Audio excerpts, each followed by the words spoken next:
Yeah, absolutely. So being a non-tech founder, so what I'll do is I'll frame this through as part of what we see with Connected is we speak to, 100 odd founders a month. We have 1,200 using our technology at the moment.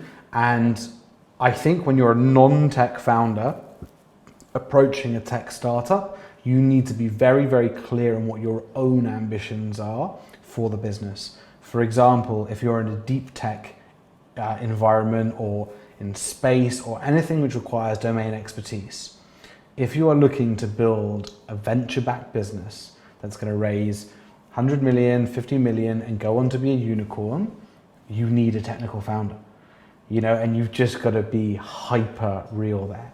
If you're looking to bootstrap a SaaS platform where you can use an outsourced team, get some commercial traction, bring in a CTO down the line, you don't need a technical co-founder because things have really, really changed. 5, 6, 7, 8 years ago, you might have needed a tech co-founder even for a SaaS business, but the amount of off-the-shelf tools that exist, the amount of great remote dev teams that exist, you don't need that right now. So it's very much about your ambition and realizing your limitations within the sector you're in. I spoke to a founder recently who's trying to do something within space sector, delivering advertising from space, and he'd found a really great outsourced dev team who could do a lot of the heavy lifting, but no relevant technical expertise with it, in-house. And a VC is just not going to back that. And for that type of proposition, it needs significant capital. So that's just never going to work. Where I think founders need to be a bit more realistic is understanding that their equity is worth nothing until they have a product, until they have revenue.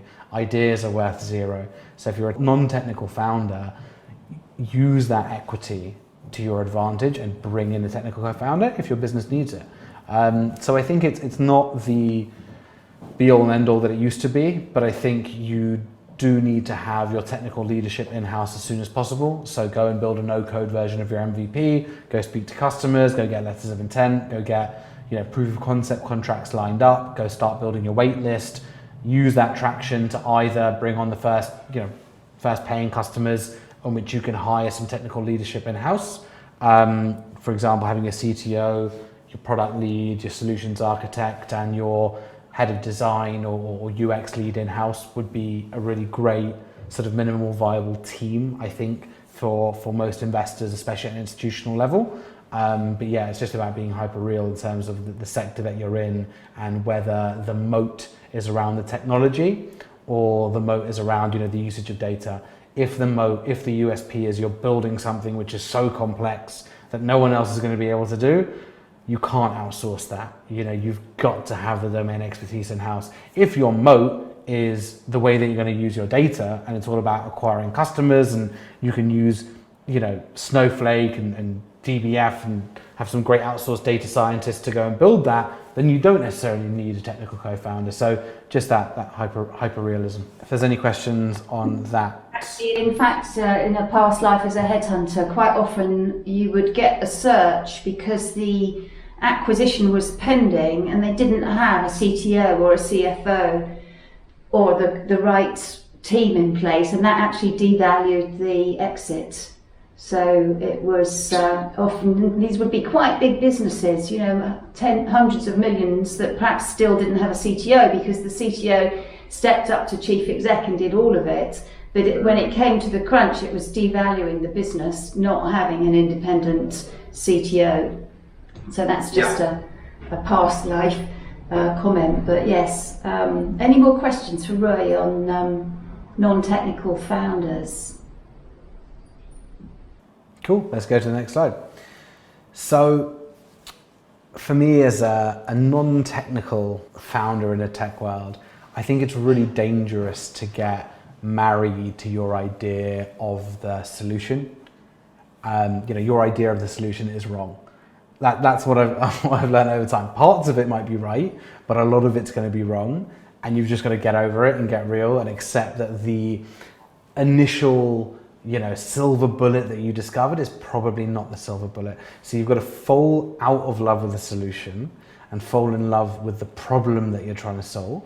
and fall in love with the market and the customers, because the markets change, the competitors arise, there'll be new technology which emerges, which reduces the amount of what you're building, for example. So things can and will change, and therefore the problem will evolve, your solution will evolve. So you've got to fall in love with the problem solving. So the first step is hardcore testing before building anything. So speak to as many customers as you can and don't suggest a solution. I see a lot of founders falling into that trap of saying, here's my idea of what's going to work. Do you like this? Because people are lazy and they'll just say, yes, that sounds great. And when you say, will you buy it? They say yes. And you can really go down the wrong path that way. So speak to as many customers, potential customers as possible before building anything, and just listen. Ask about their experiences, ask about their pain points, their desires, their wants, their needs. Ultimately, your first customer is it's all about psychology. It's really just understanding, what they need as people, what part of the problems are becoming clearer, and really where the solution may lie. Find those common themes and then prioritize. If 10% of people are talking about the pain points that you anticipated, don't use that as confirmation bias of saying, oh, well, look, they all said that. Listen to the 90%, potentially, or whatever it might be, who is telling you something different. So don't let that confirmation bias creep in.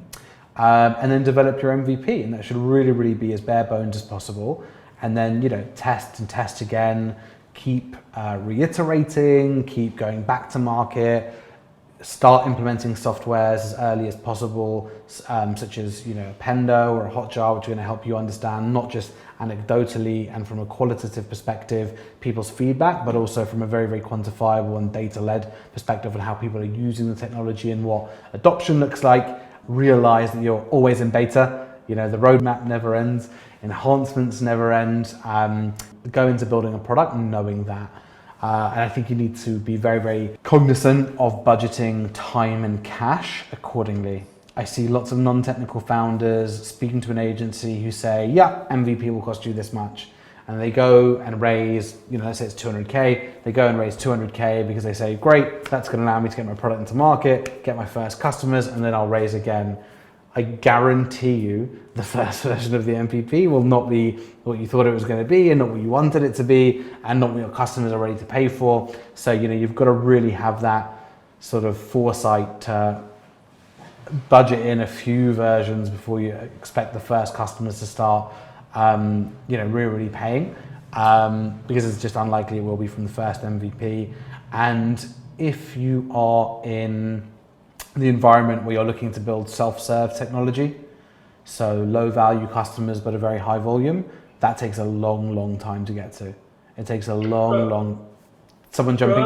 I think that's one of the big advantages, though, of having a non-technical person in the founding team, because they actually are more likely to challenge the situation that you've just described, which is not getting too hooked in the technology to build a solution, as opposed to the experience that you're trying to deliver and build for a real customer. And I think that's one of the advantages, I think, of having non-technical people sitting at that table, because they look at it from a completely different perspective, and in many respects they can be the most powerful voice in the room, because they can make sure that this isn't being built from a technical lens perspective. 100%, I completely agree, and especially when it comes to the commercials around it. Technologists love building technology that works. That doesn't mean it necessarily works in a commercial setting. So yeah, I couldn't agree with you more. I think it's a really good point, and definitely something I use to my advantage. It's not just about whether the solution technically works, it's whether it works for your customers or not. So I think that's a great point. The only other thing I would add in is, for me, and I've always shied away from it because I very rarely firsthand see it go well, is in the B2B enterprise space. Just because and this is literally because I've not had the exposure to it myself. It's so difficult to build something that works for more than one enterprise customer at once. And I know so many fellow entrepreneurs who get a big contract and their entire business ends up servicing that one customer. And there's nothing wrong with that if that's the business you're trying to build, but you've got to realize that if you're starting the enterprise, it's going to be very, very difficult to scale that out into multiple enterprises at once. It's not a world I know very well. It's not a world I've invested in as a result either. But I think it's much more difficult without having technical expertise in-house to go on the enterprise side than the sort of utilitarian approach, make changes which are going to benefit the most amount of people, rather than we're at the every beck and call of this one enterprise customer, which if they churn, our whole business falls over. So for me, that's a bit more of a scary situation to be in. Yeah, good point. Any more questions on this idea to MVP, or any more questions for Ray?